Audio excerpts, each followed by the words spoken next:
रखना है।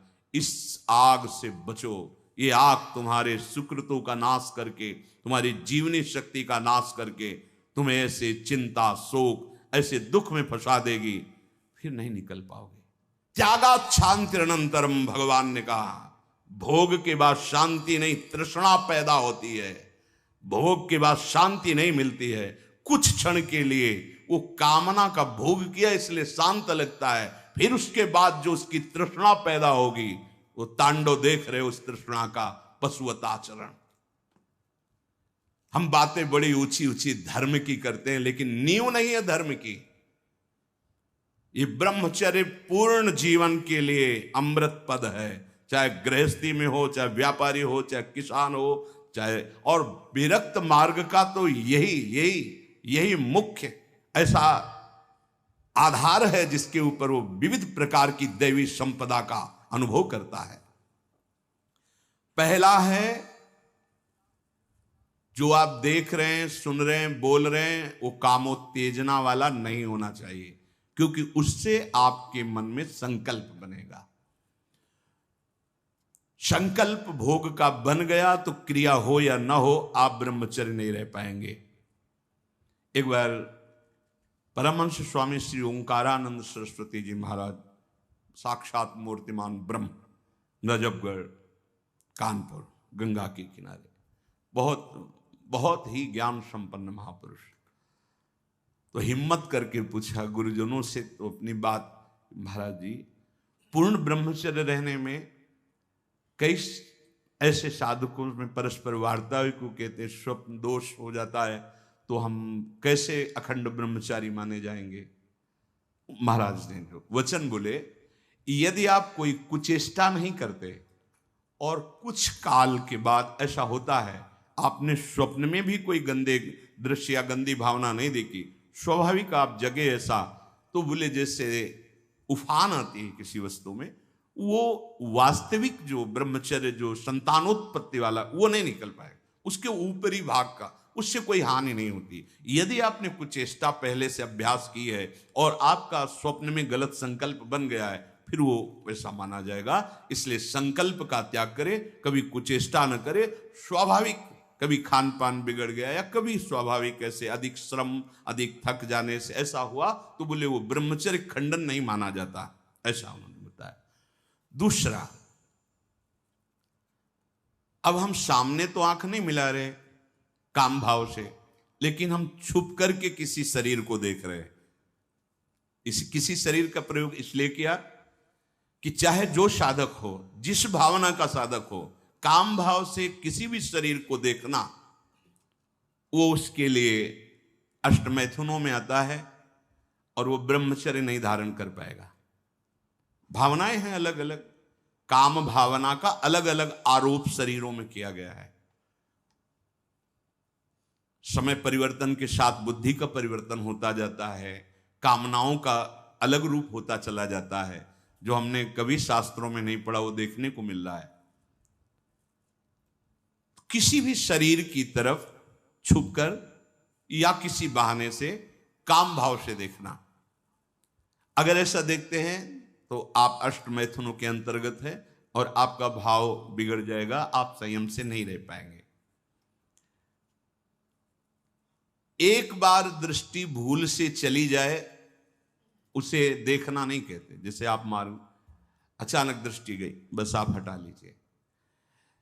जैसे यमुना स्नान करने गए, गंगा स्नान करने गए, यहां जहां सब परिवार के परिवार स्नान करते, अचानक दृष्टि गई है, अब दोबारा नहीं देखना। अगर दोबारा देख लिया तो अष्टमैथुन के अंतर्गत आता, वो आपका भाव बिगाड़ देगा। भूल से दृष्टि चली जाए, तत्काल उधर से दृष्टि हटा लें। किसी भी माता बहन को, जिसको जो गृहस्थ में पाणी ग्रहण किया वो अर्धांगिनी, इसके अलावा जहां भी दृष्टि जाए अपनी दृष्टि को सुधारना है। जैसे हम अपनी मां के पास रहते हैं तो क्या भाव हो, कोई गलत भाव थोड़ी आता। अपनी बहन के साथ रहते हैं तो क्या गलत भाव आता है? वो तो राक्षस है जिसके अंदर गलत भाव है, वो मनुष्य थोड़ी है। अरे बहन, बेटी, माँ है तो परम पवित्र, इनके तो चरण रज माथे पे रखते हैं, माथा इनके चरणों में रखते हैं। देखो कितनी सुंदर रीति हमारी हमने तो देखा है, कभी बेटी से पैर नहीं छुआते थे पिता, पैर छूते ही थे।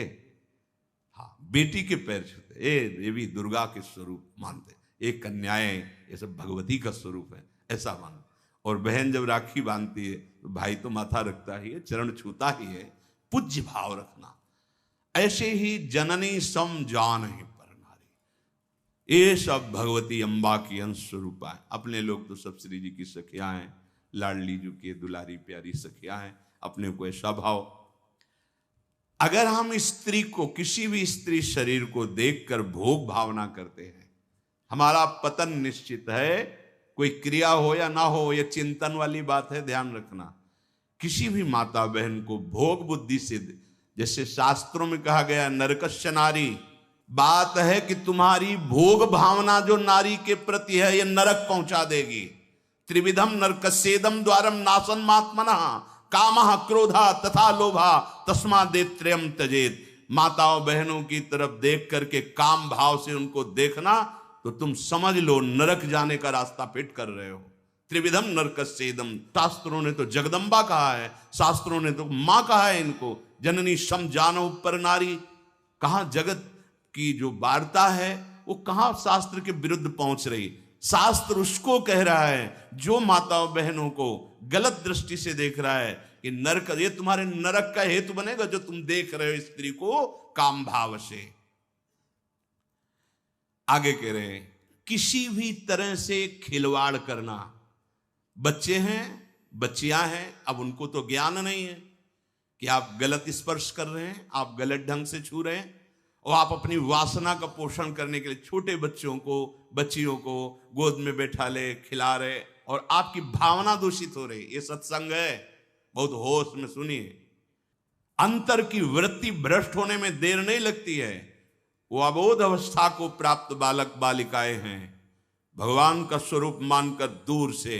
उपासक उपासना का बढ़ावा करता है, दूर से देखो, चरणों में प्रणाम करो, मेरे लाडली लाल इन्हीं बच्चों में खेल रहे, प्रणाम किया निकल गए।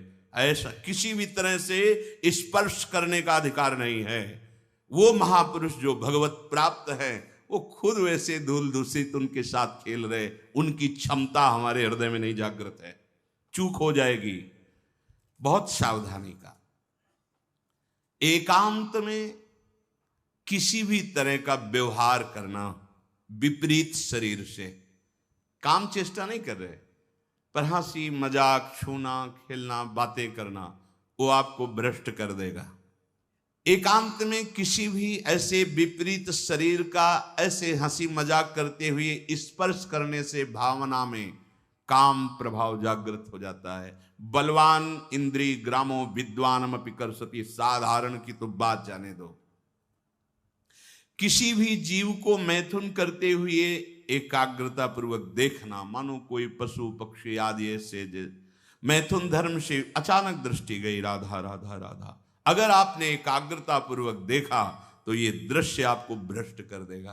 फिर मोबाइल में देखने वाली तो बात ही जाने दो। अचानक दृष्टि गई किसी पशु पक्षी आदि में, राधा राधा, अपनी दृष्टि नीचे की चल दिए। अगर उसका चिंतन बना, उसको एकाग्रता पूर्वक देखे तो कुछ क्रिया नहीं होगी। मनोवाह नाड़ी इतनी सामर्थ्यशाली, जहां चिंतन हुआ काम का, वो पूरे शरीर से सप्तम धातु को, ब्रह्मचर्य आपका क्षीण हो जाएगा। बहुत सावधानी की जरूरत। वीर्य, प्राण, मन, इन तीनों का परस्पर घनिष्ठ संबंध है। एक भी स्थिर हो जाए तो तीनों स्थिर हो जाएंगे। ब्रह्मचर्य ठीक, मन एकाग्र, और प्राण सूक्ष्म।